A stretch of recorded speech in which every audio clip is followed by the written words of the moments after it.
I just competed in my first ever hill climb event and ended dead last. Had a famous certain someone marshal me, learned my car slower than most people walk, and somehow had the best weekend of my life. Let me show you why. This is a 1934 Austin 7 Special, and before you turn off the video thinking boring old granddad car, hear me out please. This car taught the likes of Bruce McLaren, Sterling Moss exactly how to drive. The Austin 7 was Britain's gateway drug to motorsport. Cheap to buy, easy to modify and absolutely bulletproof. Every shed-based engineer in the country got their hands on these, creating ulsters that could embarrass cars costing 10 times as much. This particular model, an Ulster Right, a special, so not originally made back in the day, but crafted from an original Austin 7 that looked quite like this, a complete wreck. And through many months and years of craftsmanship, we get this final beautiful product. Built to VSCC regulations, meaning that anything that was made post 1939 cannot touch this car. So no disc brakes, traction control, ABS, even seatbelts this thing doesn't have, because that's the way it was before the war broke out. Puts the modern F1 drivers to shame with their fancy halos and 73-point harnesses. This is as raw as it comes. The result is something that looked incredibly stunning, sounds incredible, handles amicably, and well, goes as fast as a vegetable at dinner time, or as fast as this chair. Getting this Austin race ready meant licensing, scrutineering and safety gear, about £1,000 all in to get even to the start line, not to mention the car alone, the travel, the fuel. It's no cheap sport, but it was worth every single penny to do this. 4 runs up the hill over the weekend, learn the course the best you can, definitely don't crash the car, and don't post a time that takes a sundial to register. Well, sounds simple enough, right? But when you give someone a 90-year-old car that is a complete novice, you get some interesting results, including discovering my Marshal looks suspiciously familiar and forever trying to find second gear. Let's see when complete inexperience goes up one of the most famous British hill climbs in the country.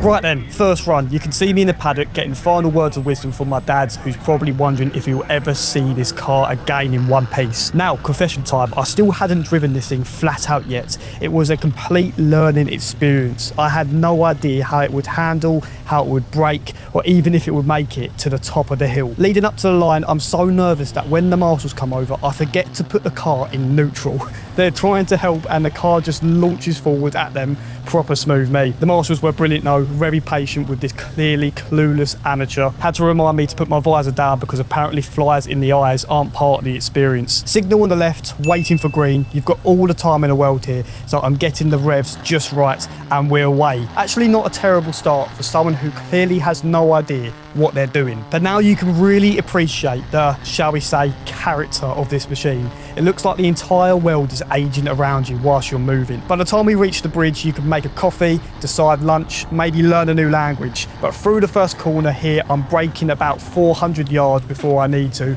because I've never taken this thing past 40 miles an hour. This was actually my cleanest run of the day because I had not started overthinking yet. Through the hairpin now, I've been told high horsepower cars will spin here, but with 25 of them, that's not exactly a concern. Through the main straights, absolutely thrashing everything I can out this thing, learning where the engine's sweet spots actually is.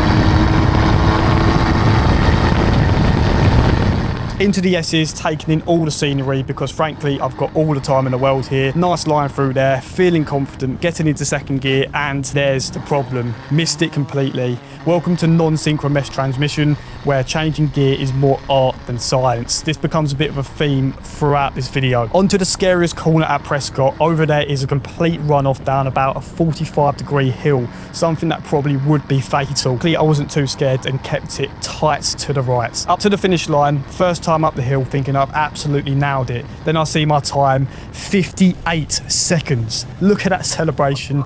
Absolute muppet. I'm thinking, Christ, 58 seconds. We're looking at the next Graham Hill here. Little did I know, I was so slow that the car behind me triggered the speed trap before I could even look at it properly. Found out later, I actually done 80 seconds. First run complete, at least I survived, the car was intact, and when I found out my true time, the ego, well, we're working that later.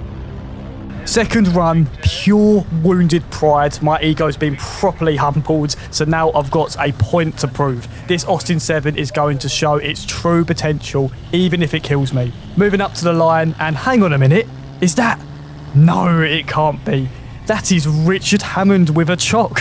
I generally didn't notice this at the time, only spotted it when I was going through the footage later. Turns out Discovery Plus were filming that day, and there he was, motorsport royalty himself, about to witness my automotive masterclass. No pressure then. So with Richard Hammond literally at the back of my car, also telling me to put my visor down, wait for that green light, here we go. Proper aggressive start this time. With Richard Hammond facing up the track, I knew this run had to be perfect. For all my time in my childhood watching him, I knew some pride was at stake here. I had to show him exactly how to drive an Austin 7. It was my time to not slip up, and I wasn't going to. And the first corner, I missed second gear. But the run definitely wasn't over yet. As much as I want to curl the ball, I had the car to drive up the hill and then going straight to the pardon hairpin, flat out, giving the car everything onto the main straight, building speed, feeling good, and miss third gear. Look at the frustration. I'm practically waving at the marshals saying, like, just push me off the track to avoid any more embarrassment. But we're committed now, flat out through the next section, completely missing the apex because I focused on not cocking up another gear change. The car giving everything it's got, all 25 horsepower, screaming their tiny hearts out. Into third finally, approaching that last corner, which is properly sketchy. But with Richard Hammond watching in the background, fear wasn't an option here. The back end getting a bit scurrilous and me probably needing to change my trousers after. And we got through straight to the finish line, happy tapping the wheel, thinking that's more like it. And you know what? This was actually 6 seconds quicker than my first run. Definitely more of an improvement. Probably lost about 3 or 4 seconds in there just messing about with the gearbox. So a perfect run of 70 seconds was definitely possible. Saturday complete, time for a pint in the bar and the backseat drivers to tell me what I'm doing wrong. Right, Sunday morning, the real timed event. So Saturday was practiced. Sunday's the day you can win trophies, get your handicap. This is where you put absolutely everything into your car and the track. Here's my dad giving me a masterclass in proper gear changes. Spoiler alert, I ignored every single word he said.